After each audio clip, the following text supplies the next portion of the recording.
Figma to FlutterFlow.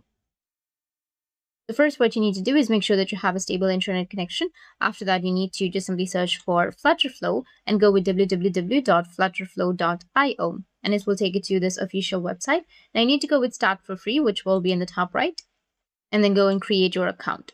And once you've created your account, you need to go with Start Building, and then it will take you to create a new project section, right? Give your project a name and click on Start Building, which will be on the right side. After entering the workspace, you need to head over to the left side of your screen and click on the theme settings. Once you click on the theme settings, which will be on the bottom left, you will get this kind of interface.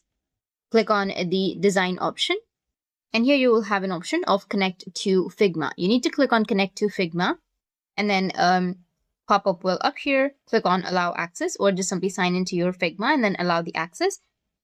And then you can open up your Figma and go with the project that you want to import. Click on Share, and you'll be able to import, export, or connect, or transfer from Figma to FlutterFlow or from FlutterFlow to Figma.